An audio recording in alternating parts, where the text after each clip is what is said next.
Hello, everyone. Welcome to the Pineapple Podcast, episode number 3. Today, we have a fabulous investor, Lilian Ding, and her secret about investing across Canada. Lillian, as you would soon learn, is simply a regular, everyday girl that has just transformed her life in real estate investing. She has taken some bold and wonderful moves to build her empire. And Lillian has made the bold move to move out of the 9 to 5 and empower her life by taking full control. Everyone, please welcome Lillian. Lillian, would you love to introduce yourself to our members? Hi, everyone. I'm Lilian. Nice meeting you guys on my first podcast. Thank you, Mitch, for having me here. I'm a full-time real estate investor for past 2 years, with 62 doors up to now, and will be close to 100 by end of the year.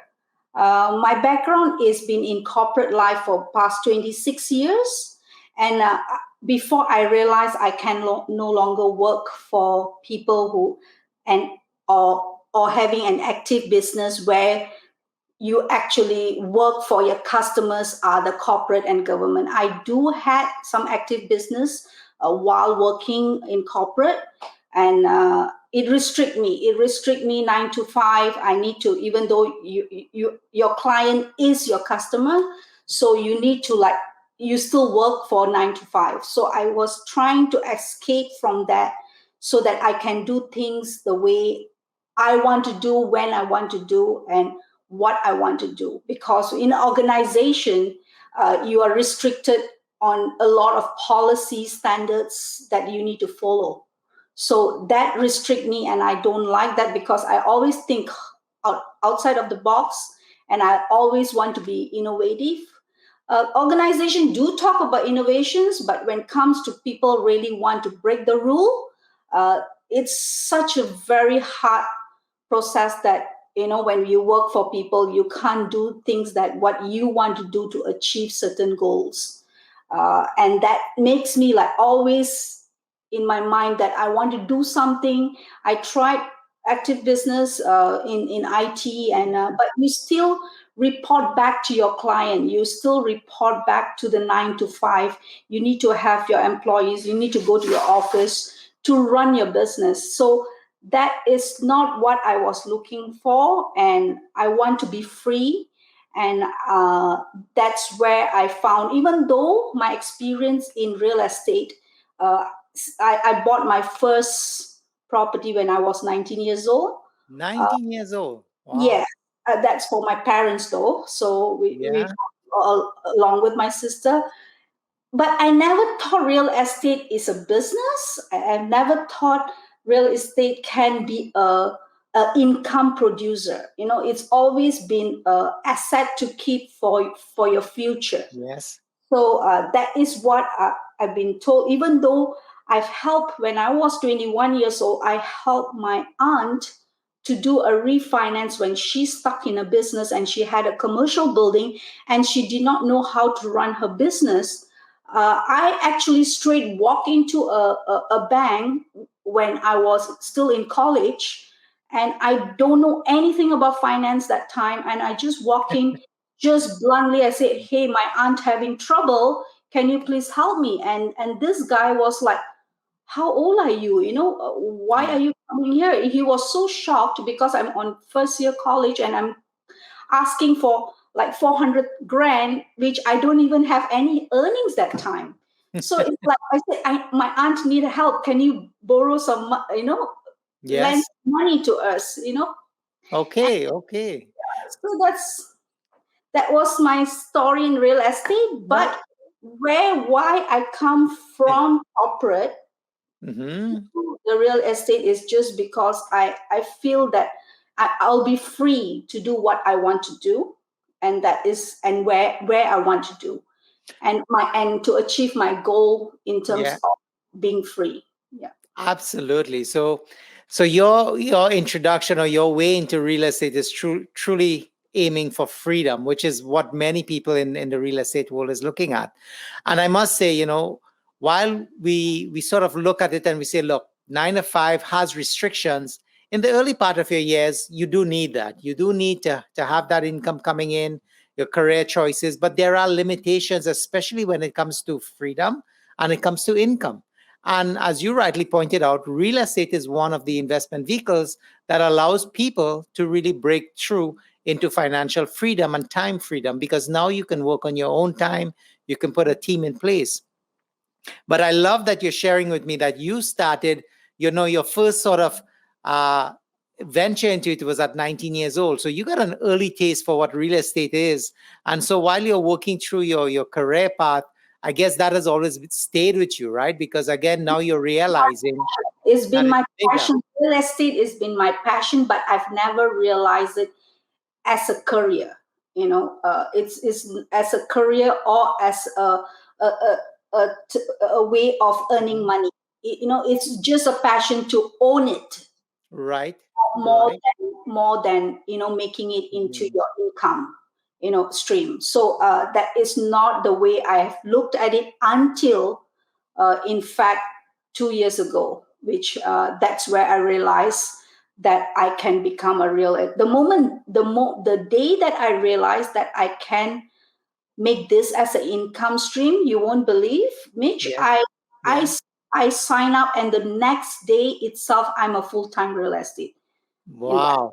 So because it was all the while, it's my passion, and I really wanted to do, and I was really looking for something that free me up all the while.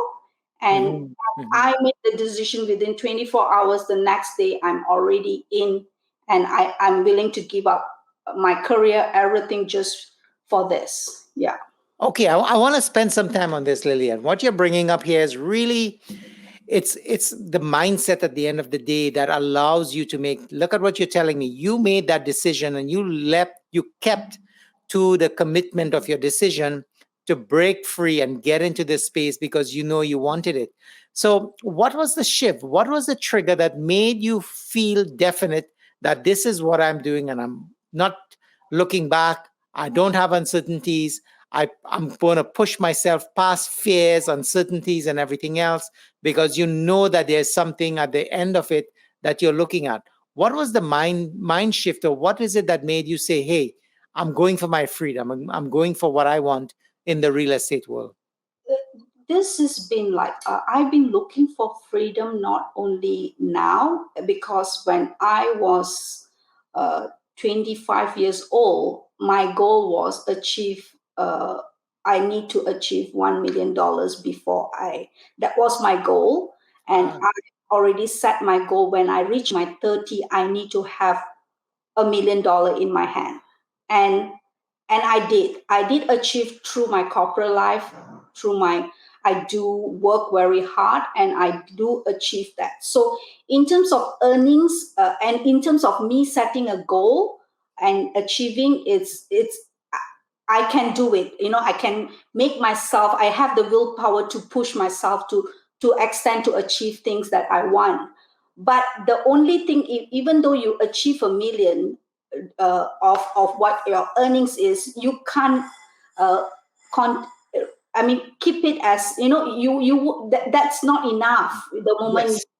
The You, moment you to certain goal, you want to achieve further, and it, and yeah. and Sorry, and it's a big goal that you're achieving there. Like, let's not discount that.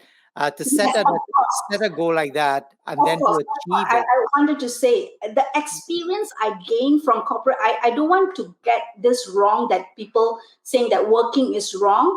The experience I gained from the corporation that I work is priceless, because Absolutely. I learn organization skill. I learn how to do a operation, the full operation. I learn return of investment, and I learn a lot of self confidence through the training and the experience provided by these organizations. But the thing is, what I was looking for, I want to work wherever I want to go. I want to travel. And I used to do that even in the organization when I work. I will work for like 8 months to achieve all my target, making sure everything, and I will go for vacation for 2 months. And the organization can't say anything to me because I'm a high performer. I, Right. they know I'm a trouble person, but they can't live without me because I achieve my goals, I achieve my targets. And then when I become on a higher management, I become a bigger troublemaker because I try to break the rules to achieve my team goals and my department goals. So, but apart from all of that, when you ask me the question, what changed, what is the process, because my experience will be different from the others, because some people will be struggling how to break from their 9 to 5 uh, hours into mine was totally different. I was always looking to break away and be free, even Right. when I was young. And I Right. set the goal, and then when I came here, I become contented with a high position. You know, you earning Yep. 6 figures is kind of contented, and you become lazy a bit because you have already achieved Yeah. certain goals that you have already set, and you Yes. become contented, but you become depressed within yourself because you're not improving anymore. You Right. have stagnant in certain level. So that is where I start seeing what else I can do, what else I can improve myself. But I want to travel 6 months in Canada, 6 months in somewhere is much more a better weather. So Right.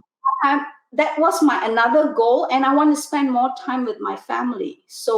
Uh, so to think about that, I was thinking, uh, you know, for me to go on real estate investors is kind of become an investor is really easy for me to click, because first thing, I love real estate. Right. Second, I'm looking for freedom.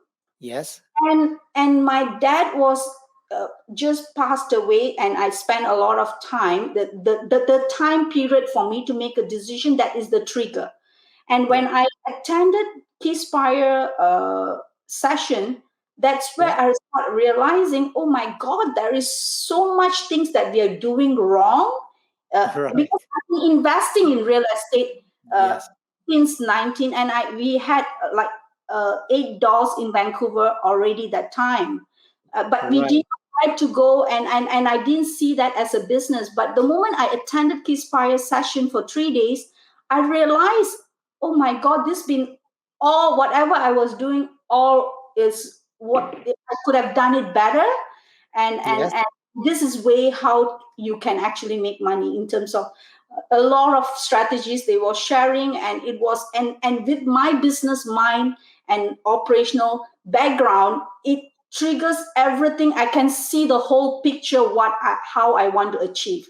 And that is why I can just make the decision within 24 hours, because I know where I'm going wrong and what Right. I want. A lot of people, why they can't make decision is because they do not know what they really want and how to start. Absolutely. So that, I mean, that brings us, there's a lot of, let's say, nuggets that you've given in that little statement there for sure, because part of it is clarity. So purpose, vision, and goals are really the enablers for us. And when you get clear on those three things, then you see how things can flow easily. But I love the fact that, you've embraced the fact that all of us start off in a 9 to 5 in most cases, but there's tremendous value in terms of skill sets, learning, dealing in corporate world, understanding and growing within the corporations. But there are limitations, obviously. But I guess as a person and as a human being, as long as we're progressing, we have a sense of satisfaction. And to your point, when you get a plateau and then you're like, okay, what else do I do? I could get lazy at this point in time. But when you realize, hey, you know what? There is growth to continue. You can go on your own journey. Now you've grown out of it and you've bridged yourself because you've built a financial foundation using 9 to 5 that has sort of given you the platform so that you can grow again. And I think that's what really comes out to me in terms of your journey, because like you say, you've been working hard, you had your first $1 million goal, you achieved that goal, but in the interim, you've been building and building your doors and acquiring stuff. So you know that there was something in there. And then, as you rightly pointed out, you joined this Keyspire world, which honestly is a brilliant thing that Michael and Scott has done for people as a whole, where you now have a footprint and a format to follow. You can engage with community. You can build yourself as you would like to, because this information is typically not available anymore until like today's world where, there's so much sharing and so much caring, but still people are challenged. But what I like is you were embracing it. So you said you got to 7 doors. But what I found fascinating with your story as well is you not only did the 7 doors, and this is probably where the viewers are going to understand a little bit more, but you embrace the power of real estate and the fact that you need a team around you. And you actually took the plunge of going into other provinces in the So Canadian country. that was the tweak that we Ah, learned. That was the tweak that we learned, that you don't need to do any business at your backyard. That's the exact word that Matt William was saying about it in the session. Say that, and he was showing what kind of a return of investment throughout Canada. So that is where we realized that, hey, why do we need to do in BC? I I'm already I used to run businesses over the globe, over the other part of the world, which is Asia. So uh, doing online management is not a big thing for me. So I was like looking at myself, oh my God, where, we can just invest anywhere we want to be. And I have been looking in Ontario market since even 2009. But the only thing is, who's going to manage, and how right, am I going to manage? So that was the question that it was raising, because in 2009 it was like half of the price of Vancouver you can get in Ontario. In Brampton was like 300,000. The oh property my God, was 300,000, and I went for the open house. Wherever I go for the open houses. So right. and Desmond, my husband, wanted to buy, and I was saying, no, who's going to manage it? So that was the thing and we didn't see it as an income even that time. We was just saying, Right. okay, we'll buy, and as long it can cover the cost, and we just I keep it. I Yeah. want to hold that there. So you came to Ontario, you saw the open houses, and let's face it, 300,000. When you look back, it's a steal, right? Big But mansion. Yeah. right. But at that point in time, Yeah. there were some hesitancies. But as you learn, grew, and develop your strength, your confidence, and understanding of the business, then you invested back in Ontario. So you have properties today in Ontario, After right?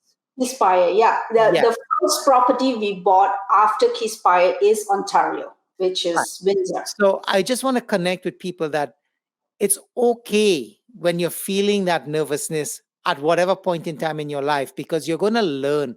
As long as you have that sort of questioning yourself, okay, is it right? Is it wrong? Can I talk to somebody? Who can I connect with to find solutions?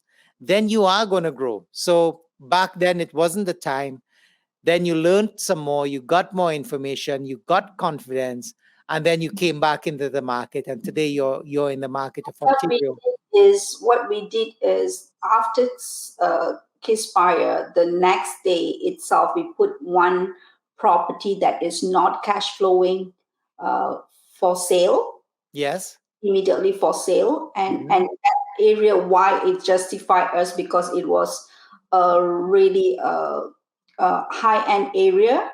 where people will very hardly people will rent there, because people who has has money, that they just go and buy the property instead of renting. So, and Right. we had trouble to rent, and it's a very high rent property too. So Mhm.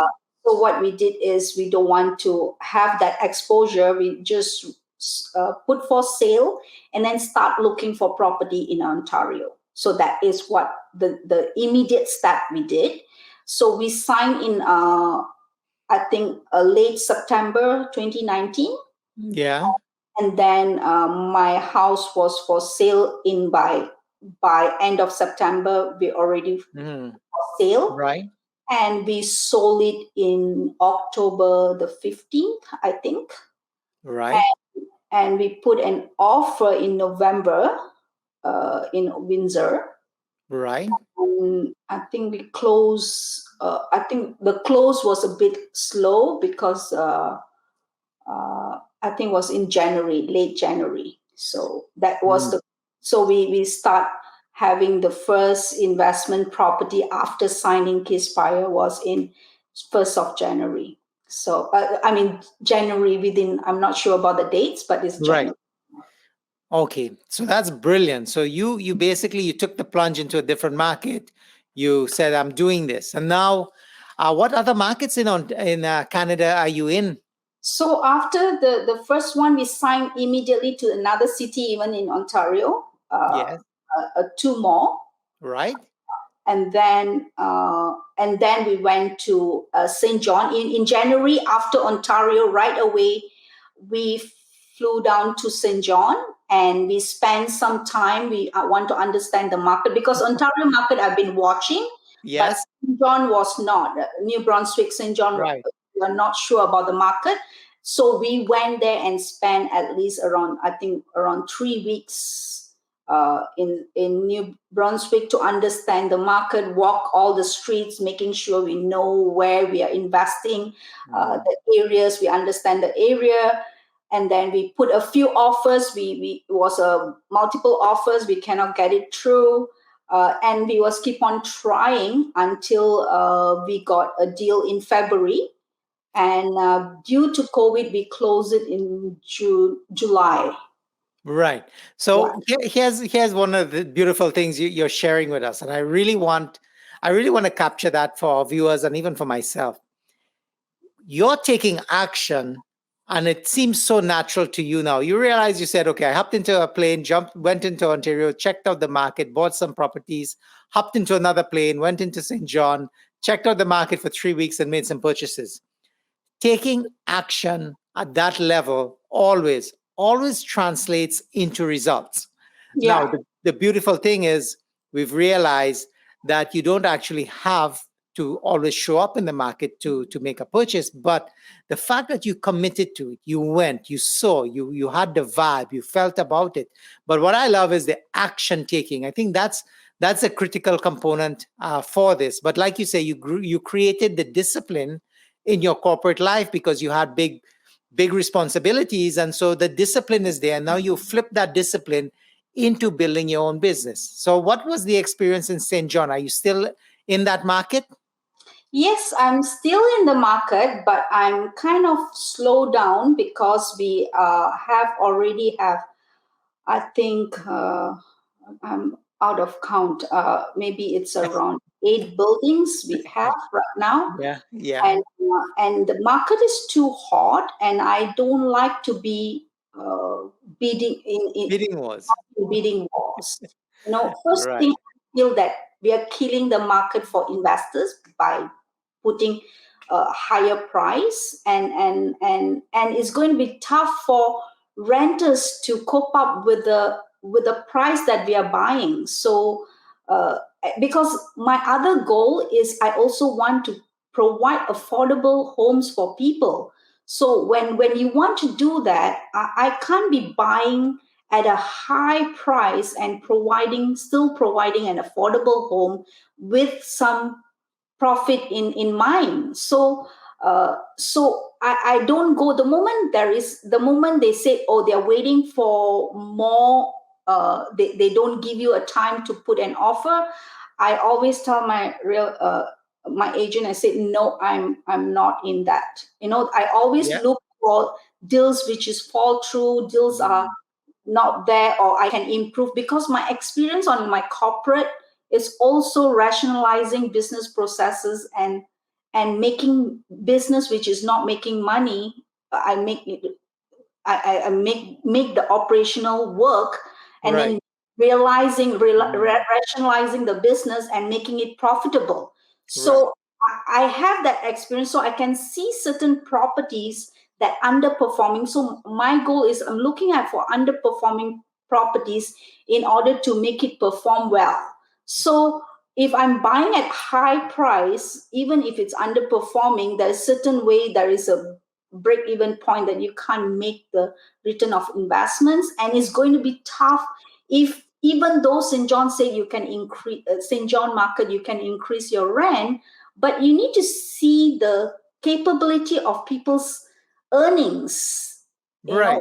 order to match back the rentals. It doesn't mean you can raise rental, you can raise any amount. You can't raise any amount because that's affordability is there for people, whether can they afford your rent. Right. So that's I mean, that is talking now about the analytics, understanding your the property that's before you, running the numbers. But I love the fact that you tied in your goals as well with the giving back of to community, right? Because affordable Yeah, housing is definitely on the radar for both federal and provincial governments across the country. But it's also a reality that the market has a housing shortage. And as a result, you're seeing the market dynamics in play. true. But on the flip side, as an investor, you're doing the right thing. So you're not emotionally connected alone. You're really looking at whether the analytics make sense or not, which is great. And you can do that across any part of the world in any office that you're sitting in. What's also equally interesting for me and for a lot of the people sitting or looking at this podcast is really, okay, so you're there now. How are you going to run that business? What are the fears? How do you pull the team together, and how does it work for you sitting in BC, and then you're managing in St. John's? There's obviously a lot of worry or fear or things of uncertainty that usually runs in people's mind. A big Yes. thing obviously is trust, because you got to have a team that you can trust. But two is, you got to also be able to react as a business person, that should you have a problem, there is a solution. You just got to figure it out, right? Yeah. So help us understand how did you build confidence around your team, and how did you put a team in place for these markets so that your business can run effectively? So when I mentioned that we went before putting an offer, we Yes. that's where we are actually Right. gaining our confidence, right? We are seeing Nice. people, we are interviewing people, we are meeting with people, and we see the style of how they work. And And when you say people, you're talking about management companies or real real estate estate agents? property managers, Okay. contractors, uh, Yes. your appraiser, your lawyer. I have not Yeah. met my lawyer yet, but I've been talking to him a lot. Uh, Nice. but other than that, my real estate agents, our what do you call, the property managers, contractors, Yep. plumbers, electricians, all that. We actually meet and talk to them so that we actually have the feelings that, okay, this is what is their working style. Does it match Yeah. with my working style? Can I trust him to handle my property? Right. So that is Right. where we get comfortable. Then only we start putting an offer after this whole team that I'm comfortable with. If we have not flew there in January Right. 2020, I would have not bought any properties. But the first property I've walked through Yes. myself, Right. see the property there. On whatever property I buy, I just buy not seeing. Not Right. I've Sight not walked through. unseen. I've just like order online. I was Yeah. saying, my oh, we are now buying Love property it. online, which is, Right. I love it, but the fear was there because this is Yeah. new thing for me. Order, I mean, doing closing everything online, and COVID make it much more difficult. Everything was virtual, and but the thing is, I start trusting them more because they walk through for me. They giving me the reports how the condition of the property is, and then I match. I don't even take one person word for it. I will actually take all the facts and I will just compare with everybody. That means from the realtor, from my, if let's say I have a engineer in place for looking at the foundation, and then I will also have my property managers to give, and then with the inspection report and with the appraisal report. So I will match everything to see whether the story jive or not. Good. And I want to pause. I want to pause you there because here, this is really, really important, and I don't want it to skip. I don't want people to miss this. You're talking about believing, trusting, but verifying, and that's the key. You trust, but you verify all of your information. That's a correct. powerful technique for sure, because now you're making sure, even though you're not in the province, you're not there, it's all on the computer, you're taking all these multi-level checks and have your checklist to say, okay, check. Now you're comfortable, now you're ready to pull the trigger. Yes. So what Beautiful. happens is then I learned from the first property, from the second property. It becomes much more faster for you to glance through because you've been doing often, and it becomes the moment now I see the inspection report, I see what they say, and then they talk about how much rent can be improved, why is it underperforming, all this reasoning, and I jive with the report, and also of course the market research that I do. Right. It will be pretty quick for me right now to glance all the report and say, okay, this is good to go. So yeah. So as you practice and you develop your skill set, it just becomes better and better, right? Lovely. So here's another thing that I'd like to touch into as well, because a lot of people feel they need to start at a certain point, employ different strategies, and then grow, right? But one of the beautiful things in real estate is you can, in fact, employ multiple strategies, right? So you can do flips, you can do burrs, you can do commercial properties, you can do development, and so on. And so I just want people to get a sense. Not only are you looking at the national footprint for investing into any market, because now you have the confidence, you have the strategy, and you know how to put a team in place. Give some insight in terms of the different strategies you've employed and what's fun. What are the ones that you enjoy? The thing is, I'm not enjoying much of that right now yet. Okay. Because it was mainly is mine is all mainly is turnkey, right? The Right. that I do turnkey doesn't mean we don't do renovation. We do renovation, but not Major. a lot.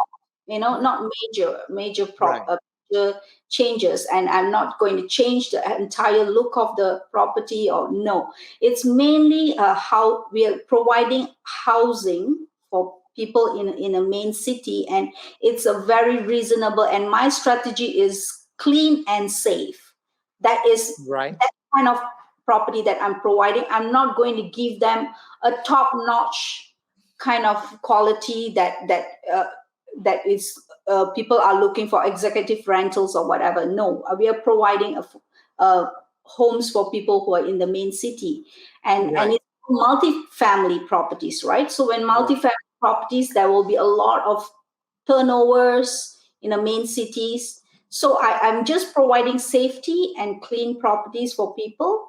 So in that sense, I'm not getting like I won't able to show, oh, this is before and after. That's not going to be. It's going to be a simple paint, rip off the carpet and change the flooring, and do some spruce up on the bathrooms. That kind of things.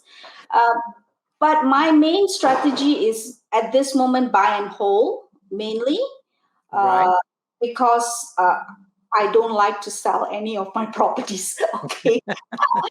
Well, that is the best strategy to build your wealth, right? Buy and hold. I am kind of a bit of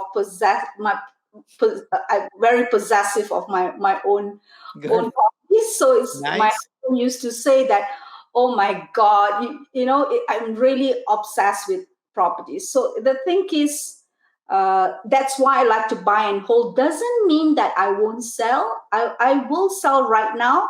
I'm trying to learn through this process is not to be too attached with my properties. It's a business, and that's where I can make a decision to buy like from far away. It used Right. to, I don't want to be tied down to my emotionally into any of the properties at this moment, because I used to, whenever I buy a property, all these 8 properties, when I say it's all pre-construction, I don't buy anything old Right. the last time, right? And I always buy, even though I'm renting, I always buy which I will live in. I will make myself okay. If I sell this one, I will. So in every property that I buy, I want myself to be seen that I can live in that property. So it was so emotional, and I wasn't making a right decision for the business. So, Right. but now we are just, main thing is the whether it's really there is a return of investment. Is it a good strategy? Is it a good property and good location, and does it make a business sense? So in that way, that's how we are investing right now. So you're looking at multi-doors. You're Yeah. looking at definitely keeping to your goal of providing affordable homes, which is great. Um, in Ontario, have you done any sort of flips or flip to yourselves as well as a part of your strategy? That is where I'm planning right now to move on for flipping right Very now. nice. Okay. Ontario, because Ontario is being not so landlord friendly. I Mhm. feel the best strategy to have. I love Ontario, to be very frank. Love Ontario properties. Right. Uh, I love their market there. I want to see myself investing more in that area. So I was thinking to myself, so what is the business sense for me uh, to work in Ontario? So I don't like the laws, the tenancy laws there. Because of that, what else I can do? So I looked at it. I said, okay, then just do flip. You can just do flip, and Mhm. maybe a JV is possible. Whoever, because I need someone who will be there because of the policies there. Right.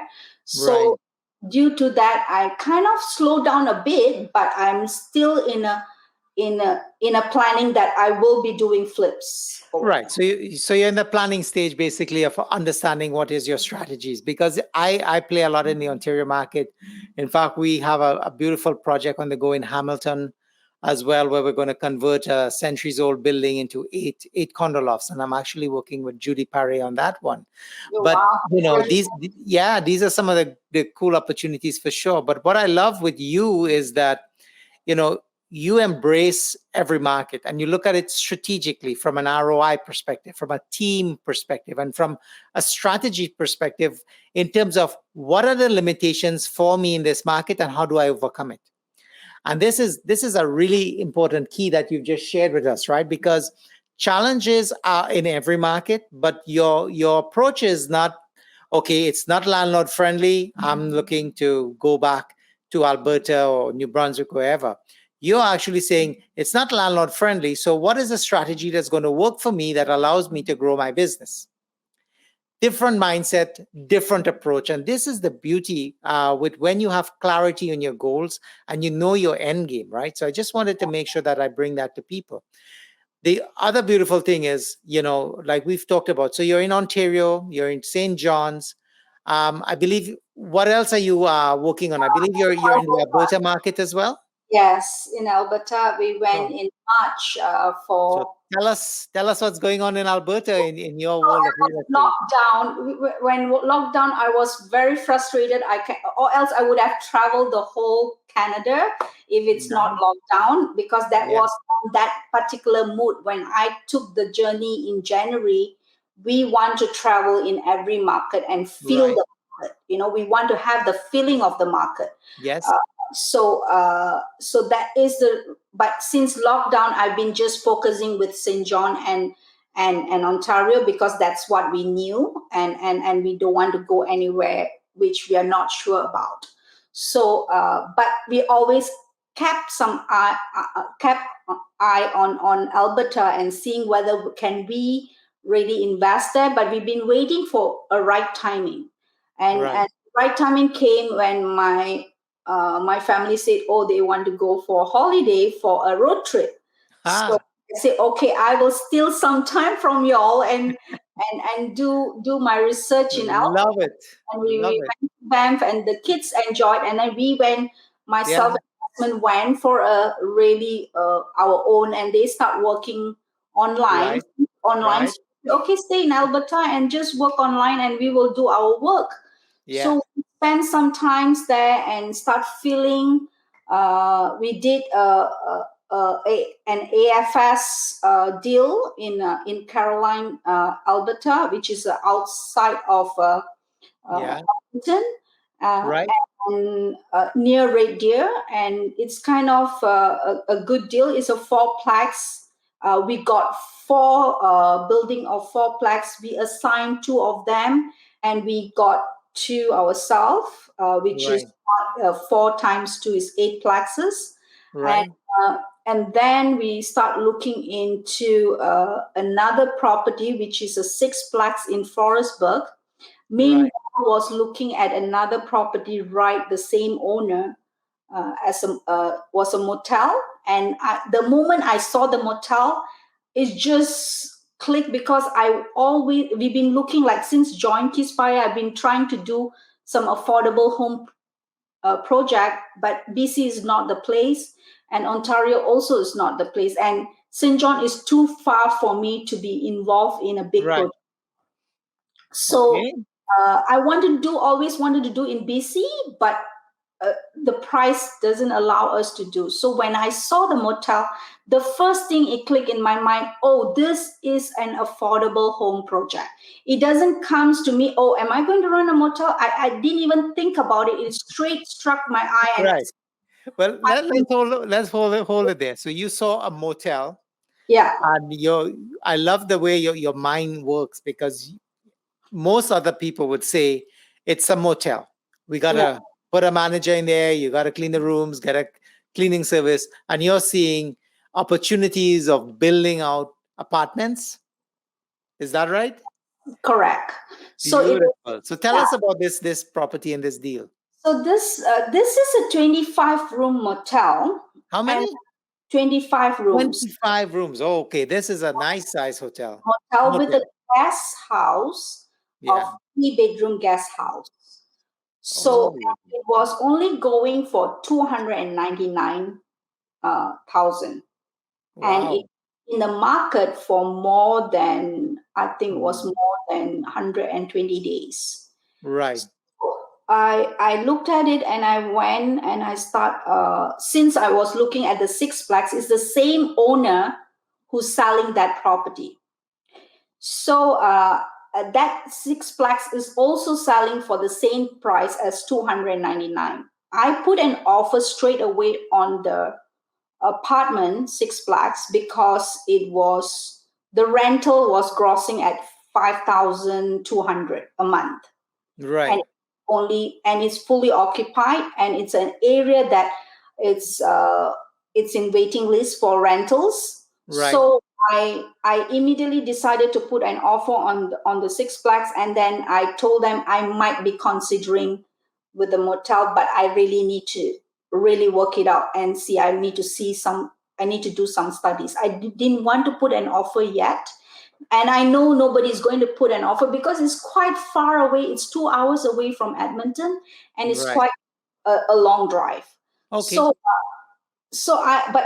but my gut's feeling says that people need housing there, and all the houses are all there. And I decided to do some studies. It was a bit scary, so we wanted to do some due diligence. And then I said, okay, if I take over this, I really wanted to do this affordable home, but I have so much other things going on. Right. St. John in Ontario, and I'm converting the triplex into 7-plex right now in Nice. Ontario. I was Right. kind of really not sure whether I can spare my time in this project, but I know it's a great project. So I was looking for a JV partner. Okay. Okay. So you employ JV. I was JV. I was looking for money partner and a JV partner because it's affordable homes. So I wasn't very sure what I really want. I wanted to see what people can offer me. So I had this in contract, and I start talking to a few people. There was a lot of money partner was interested, but I also need someone who put in money and able to spare some time, because Right. it's going to take a lot of my time on this. So I decided to put on hold. I said, put on hold and wait and see whether I can find someone really can spare their time. And, Okay. yeah. And then Shirley comes in picture, and we are on board, and now we are going forward for the property. We are going to convert that into affordable homes. And Amazing. moreover, the city was kind of really, really excited about it. They even say we can apply for affordable home grants. They're going to help us on CMHC loan. So it was really positive. Oh, wow. So yeah, Yeah, that's a huge opportunity. Well, congratulations on that for sure. I mean, that is amazing, you know. So even though we got for 290, I want to say here that yeah. the old owner bought it for 1.1, and they're giving up for 290, which is, Wow. yeah. Yeah, Uh, that's they the got whole. Yeah. 1.1 for two of the properties, which I bought, the Right. apartment So and that is the world of real estate, right? It's based on the property, the condition, the location, what the value is today. And also that's why it's critical to always understand the conditions of your property and put a team in place to manage that, right? yes. Um, And because last again, if week, yeah, last go week ahead. we went there, we Mhm. realized we Yeah. can do extra two bedroom of two bath in the basement, because they have a basement is all prepped for converting into a suite, two suites. Oh, So beautiful.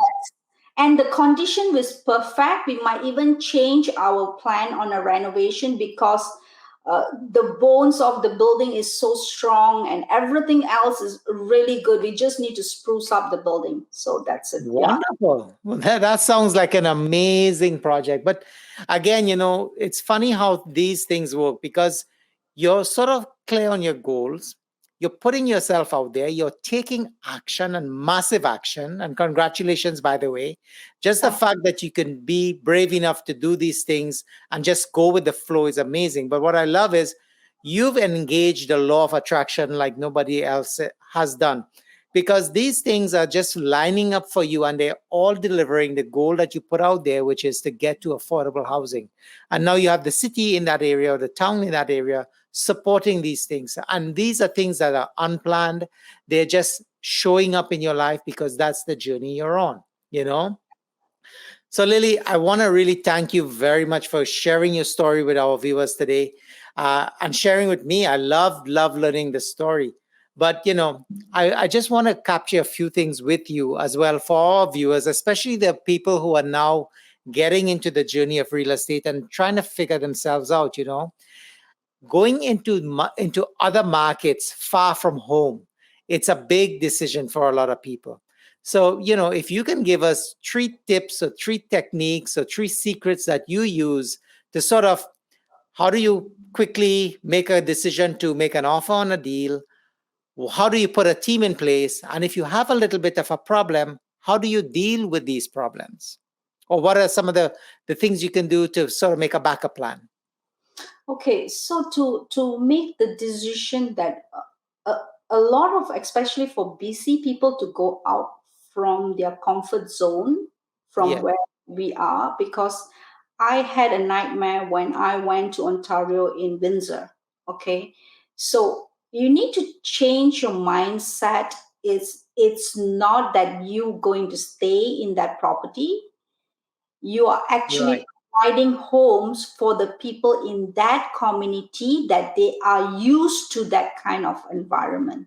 So that's where they need to, because a lot of people go outside of the province. When the moment they walk through or they go to for viewing, they get a culture shock, Right. especially especially for BC people, because BC properties are new and nice, and we always have nice properties. So when we go there, especially like Windsor and out like border town, when you're going that kind of area, you need to tell yourself that you are actually helping them to provide homes for people, but they are already comfortable living in that environment, and we doesn't need to change too much. We can change, make it nicer for them, but don't change too much that is going to increase their rentals too much, right? Because it's Right. going to change their lifestyle.